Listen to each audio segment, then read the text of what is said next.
I do fully acknowledge, like, she just is an excellent writer in terms of like melody and stuff that people will remember. Like, she has mastered Yeah, it. It's like crazy. little earworm shit. Yeah, Yeah, dude. like it's very impressive. I'm always like, I knew you were trouble when you Yeah, walked dude. in.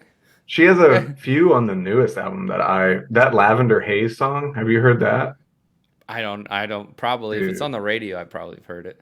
I fuck really hard with that song. I'll write that Um, down. I don't really like I like the anti-hero one. That's like the really famous one right now, but I the had no lyrics to idea. that one. I had no idea that was Taylor Swift. Oh yeah, that's her. Mhm. That song's like, I know what you mean. It's like, fuck, this song rips, and then you hear, like, what did the fuck did you just say? Yeah, she calls everybody a sexy baby at one point. Like, she literally says like everybody down there is just a sexy baby and I'm a monster on the hill. And I'm like, Taylor, what the fuck are you talking about? Like, what does that even mean?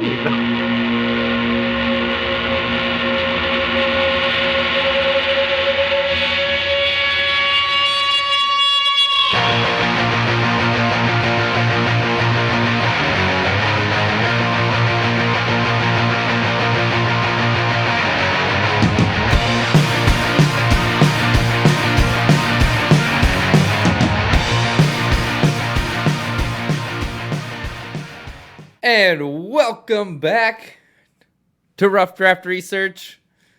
We're here with some gurus, including myself, in the Ooh, guru chair, everybody. let's go. Yes, our fearless leader Daniel has brought in new life to this world, and he is congratulations to him. Woo! A cat in the building, the new part of the family and the RDR family at that. So welcome, Yeah, here we Avery. go. Avery, that's what it was. Avery, yep. Nice. I forgot to ask him. She'll be doing spreadsheets by the age of 3, if I'm gonna guess right. Yeah.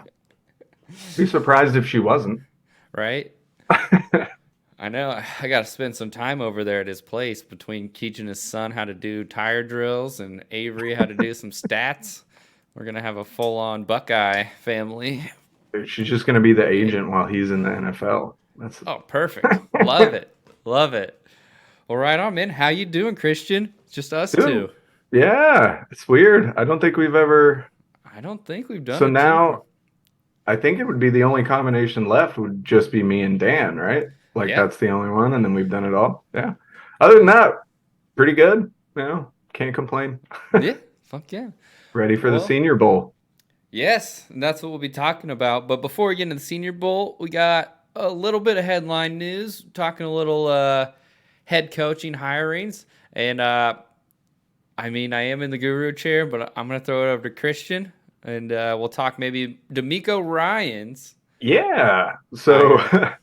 specifically, yeah, D'Amico Ryan's hired by the Texans. Sorry, didn't mean to step on you there. You're good. Obviously, if you listened last week, you heard me say something about there might be a weird issue between Ryan's and the Texans. Guess I don't know where I got that because he said today that it was the easiest decision in the world for him. He wanted to be back home. D'Amico Ryan's had an awesome defense. If he can take over and lead that, they just need to hire a great OC, and Yep. Texans should be kind of set up. Hell yeah. Speaking of OC, let's talk about Kellen Moore gets dropped by Yeah. the Dallas Cowboys. Relationship issues with Mike McCarthy, I would guess, or something. But then he almost immediately gets picked up by the Los Angeles Chargers. So how do you feel about that? That's awesome. I'm Yeah. excited. I mean, like Kellen Moore, I know we're only a few years removed from everybody talking about how Dallas was going to refuse to let Kellen Moore go and make him the highest paid OC even when they hired up McCarthy, and now he's in LA with Justin Herbert. Yeah. That's fantastic. And I feel Joshua like that, Palmer. Let's not forget yeah, that. like Shout out D the Hop. sky's the limit there. It doesn't change the dynamic that much as far as the coaching tree. So I don't know. I like it. I think it's a great move for LA.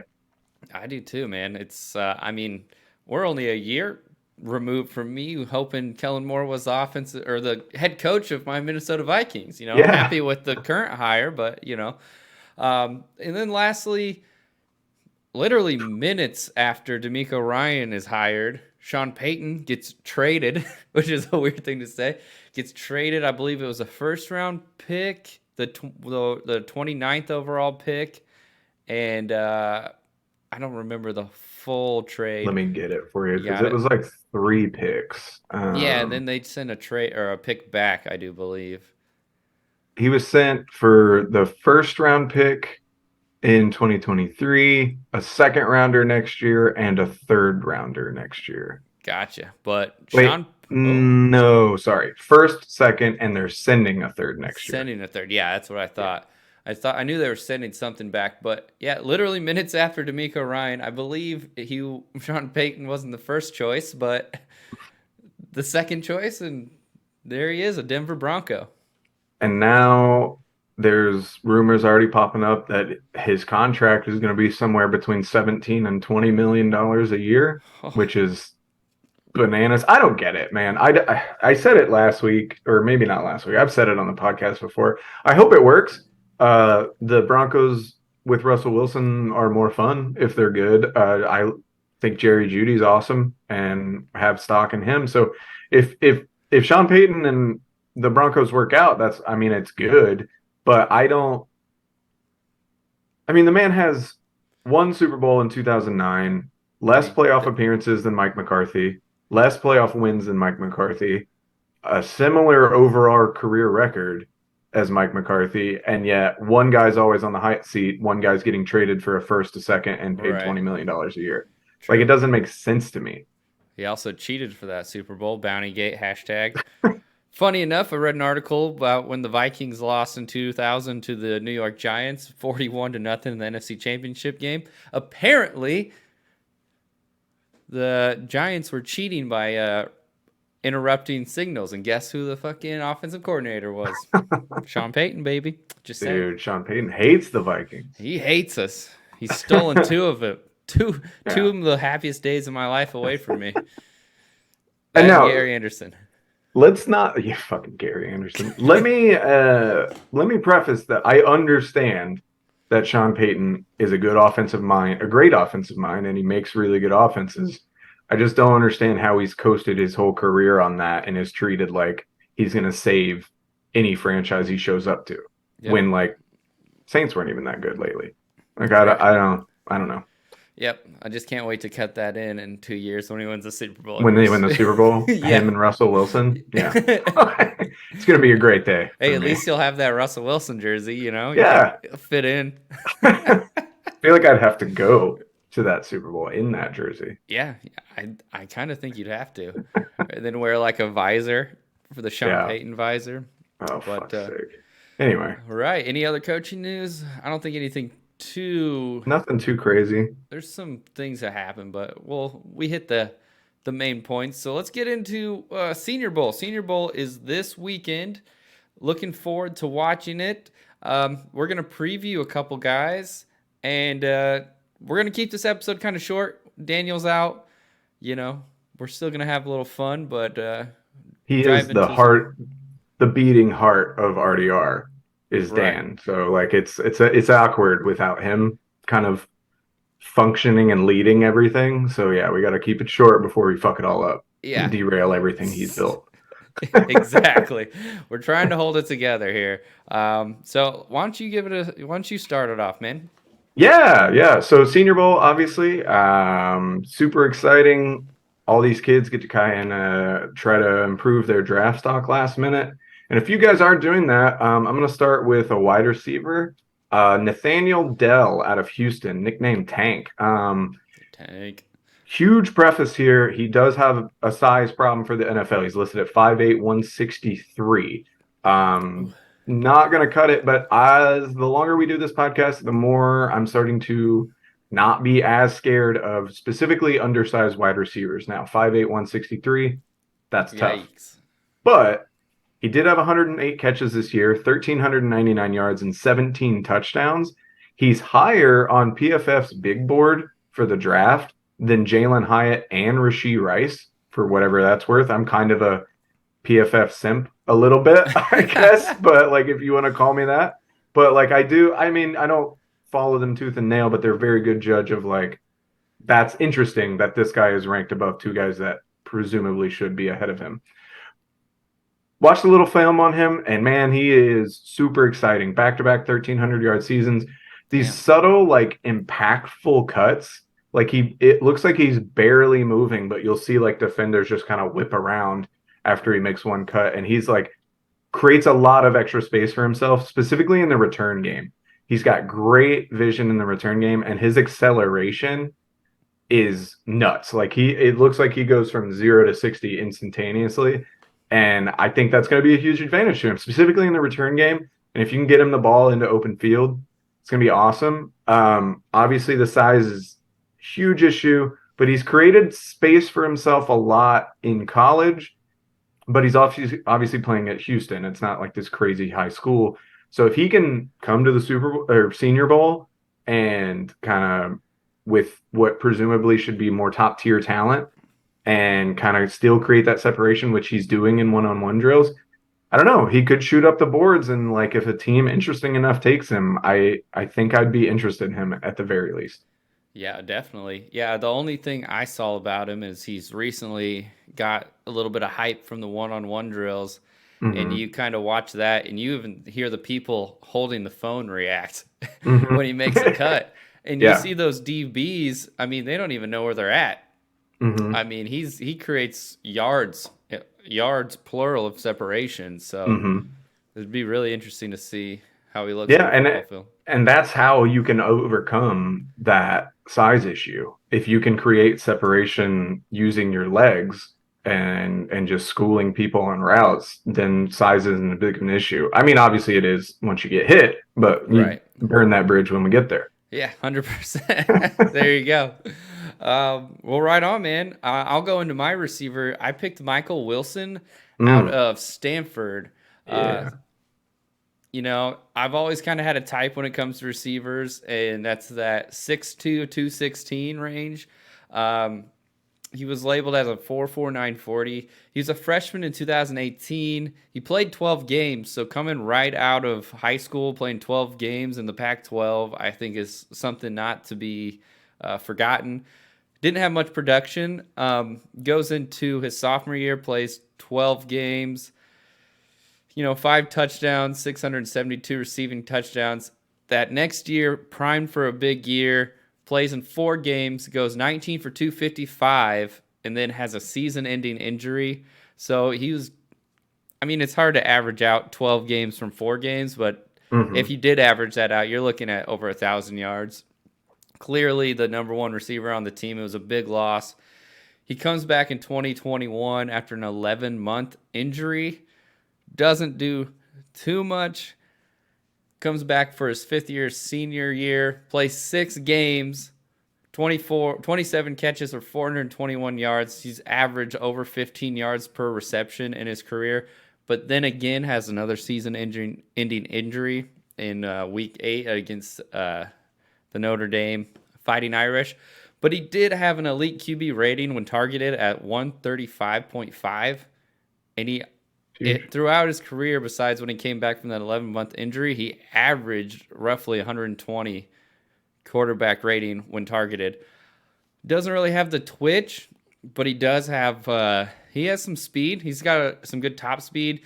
He's got reliable hands. He's got the size. He's got the good routes. He's strong off the line. The only problem is all this injury history. I can't find anything about it. It's all undisclosed, Mm. which worries me a lot. But he's making moves here in the Senior Bowl. He's looking It looks well. great. He looks really good. So I think he could be a reliable receiver, especially because we know some of these teams in the NFL really need receivers. Hmm. Um, you're looking at Bears, Chiefs, and even though we have elite talent constantly coming in the NFL, for some reason, there's still a lack of receivers on some teams. So I think he could be a nice, big-bodied receiver. I don't see him being a number one, but I think Hmm. a lot of teams will pass on him because of injury history. So if he looks good in the Senior Bowl, it'll be really interesting to see, who really believes in him and who will take him in that like 4 to 7 round area. Yeah. And he's getting all kinds of pop, like you're saying. Like if you Google Senior Bowl, he's like one of the first names that has been popping up lately. Yeah. So yeah, I'm with you. I see him more as a two, but like twos are really efficient and can really help your fantasy team in certain situations. And like filling your bench with twos is never a bad idea, Yep. you know. And when you look at his production, man, it's just like you look at this game, it's like 7 receptions in the first half. So I mean, he's a possession guy with Hmm. in a big body. He won't take the top off, but the NFL's full of all these fast, small guys now. So we need to bring You it back need to these some big guys. Drake London's, Michael Pittman's, guys like that. Hell Yeah. yeah, dude. Hell yeah. All right. Well, let's get into some running backs. But real quick, I did want to point out just Luke Musgraves, tight end out of Hell Oregon yeah. State. Obviously got hurt back in September, but was billed as like the top tight end of the country ish, like arguing, where you could argue that at the beginning of the year. So this will be the first time we're going to see him since he got hurt. So that's huge. Worth keeping an eye on, but obviously there's not a ton to say because he's just been rehabbing. So it's going to be really if he looks good at the Senior Bowl, or at least his name's Right. on the roster. Maybe I haven't. Maybe I got that all fucked up, but Well, we'll be looking out for him. yeah, we'll be trying. But let's get into running backs. And I'm gonna go with the kid out of Tulane. Hell yeah. It is Tajay Spears. He looks great. The name, that's what I read I listened to an interview and they said Tajay, so I hope I'm pronouncing that right. That's what I'm gonna go with for now until further notice. But huge man. He came in at 5'9", 204, which is massive because he was listed at 5'9", 190, which obviously for somebody like me is going to be a big red flag. Him weighing over 200 pounds is huge for him. 229 carries, 1,581 yards, and 21 total touchdowns in 2022, two receiving. He's got great vision. He plays out of the Wildcat all the time for Tulane. And just takes it, bangs that hole, and goes through. Um, he makes really decisive cuts as well as having great vision, and that's like one of my favorite things about him is that it's like he immediately looks, scans, knows exactly where he needs to go, makes the one cut he needs to make to get there, and then just makes it happen. And he will not be taken down by tackles, and he's hard to be taken down in general. I wouldn't say that he's gonna like necessarily run anyone over, though. Everything I was watching, like he's not gonna go down when he gets hit, and he's always gonna fight for the extra yards. But it doesn't seem like he's, and this is early on watching, so grain of salt here, but doesn't seem like he's running a lot of people over. And the only other downside is I wouldn't say his speed's a weakness, but he's not gonna blow the doors off anybody. His top end speed is good, but it's not elite. But what I'm really excited about, obviously the running ability and the vision, but he could be a massive weapon in the receiving game. He only had Hell 22 yeah. catches last year, but he had 256 yards on 22 catches. That's over 10 a catch for a running back. And I think it's like if somebody were to use him more in the receiving game, I think he could absolutely feast. This kid, his one question now is he's at a small school. He went to Tulane. Right. Is this a competition thing? Is if he comes to the Senior Bowl, which he's crushing in practice, if he comes out and crushes it on Saturday, I have a feeling this could be the kid that comes out of nowhere and rises up the running back boards. And if he goes somewhere where there's a path to the starting running back role, I'm going to be all over this kid because he looks fantastic. Hey man, you can say it's is it a competition thing? I'm looking right here at the Tulane USC game. 17 carries, 205 yards, 4 touchdowns. Yep. So I'd say, and that was a win in the Cotton Bowl over the USC Trojans, who Yep. was there for a second about to play in the college football playoffs. So Yeah. I'd say this guy can splash, I think dude. he can. I think he can. Hell yeah, And man. if he does it on Saturday, I really do think you're going to start seeing this name get thrust into the Charbonnet type area, Nice. like kind of after Bijan, after Gibbs. Like, who is that like third or fourth guy? I think Spears' name could start popping up in arguments about that. Yeah. Also, like that feels like the time when those teams that like don't really want to reach for a running back, but they kind of need one. Yeah. They're primed to take a guy like that in the second, third round for Hmm. sure. I also went with a running back out of Illinois, Chase Brown. I've been Okay. on this guy for 2 years now. Ever since we were doing the box score boomers with Daniel, I kind of Hmm. fell in love with this guy. And the thing that really bummed me out is throughout his whole career, I've seen him listed from 5'9" to 6 foot, from 200 to 215 pounds. And if I'm not mistaken, I got the Senior Bowl measurements right here coming in at 5'9" and a half, 215, which is something I was really happy to see. Really happy to see that weight number, because sometimes those 200 guys just don't cut it, especially if they Hmm. don't have the receiving chops, which this guy didn't really have much of in college. So he did start out in Western Michigan, transferred to Illinois, didn't play much his first 2 years, started making a bit of a splash in 2020, where he had about a 5 yard average. Um, then 2021 comes around, plays 10 games rushes for 1,000 yards on 170 carries, and then this past year, 2022, rushes for 1,600 yards and 10 touchdowns in the Big Peace. Ten. Yeah. So it's not the easiest of competition. Before I saw these measurements, I was like, man, if he put on some weight, he could be a 3 down back. And here I am, 215, man. That's almost ideal. Hmm. So he didn't, like I said, he didn't really catch the ball that much. He's not necessarily a great blocking back, which I know me and you specifically, like we love to Hmm. see that because that's how you earn playing time, Oh by yeah, big working your time. ass off on the field, right? So unfortunately, maybe that's why he doesn't get as many opportunities in the passing game, because maybe he's just not reliable to be out there to pass block. So why should he be out there catching the ball? But when he does catch the ball, dude, that guy in space is insane, man. This guy's got tremendous vision, tremendous athleticism. He's a pure runner. He's shifty. He can cut on a dime without losing speed. He's slippery. He just bounces off tackles. It's like he's like a ping pong ball out there, or like not a ping pong ball, but a pinball. Shit, sorry. Yeah. But like he's truly like a joystick kind of player, man. Like he cuts on a dime. You see guys going the other way, and what I really like about his cuts is it's almost instinctual, Hmm. where it's it's not, you get some guys out there that try to, shimmy and do a head fake. It's one step cut and go. Yeah. It's almost like what we wanted Kadarius Toney to do without, blowing out his kneecaps. Hmm. Obviously not that fast, but he did hit 22.5 miles an hour on the GPS. So it I don't know. It's weird on film. It doesn't really look like he's got great top speed, but he's got good acceleration, so it doesn't take him long to get there.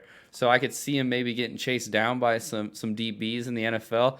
But this guy, to me, kind of feels like a slightly slower Jamal Charles, man. And he's Ooh. even bigger, dude. This guy, Okay. uh, he's great, man. Low center of gravity, great body control. Uh, I really like him. I hope I'm not hyping him up too much, because I need him to Uh, fall to the second round in my I'm gonna rookie need to draft. check him out now. No, dude, like, I need to dive into a little more film. I mainly Always. watched mostly highlights to just get started, and we've harped on this for 2 years. You can't just trust the highlights. You got to see Hmm. everything, and that's when you see dudes that can't pass block, motherfucker. But Hmm. yeah, this That's guy's great, the man.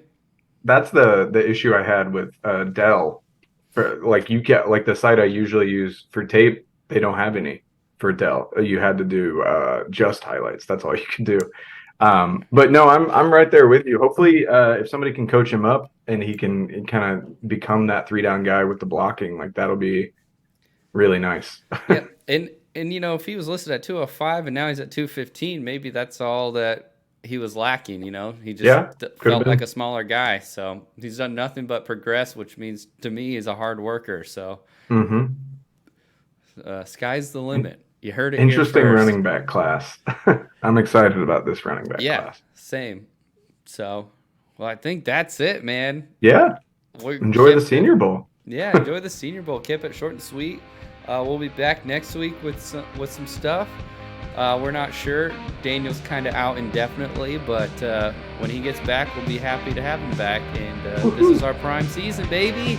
Yeah, here we go. Season 3 start the beginning soon. Hell yeah, dude. Start to beginning. What an awkward way to say that. We all know what you meant. I'll cut that out. Nah, leave it. All right. Later, y'all. Peace.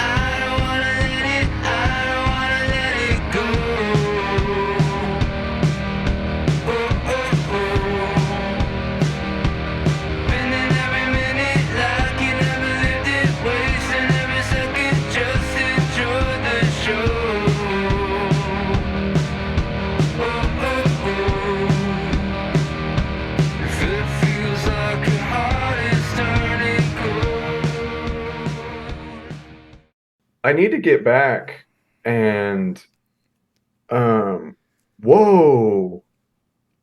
Uh-oh. Whoa. I was gonna say, I And check will my be phone. What's up? Oh, okay, gotcha. Never mind. I thought they were gonna drop Joe Mixon. I misread that tweet.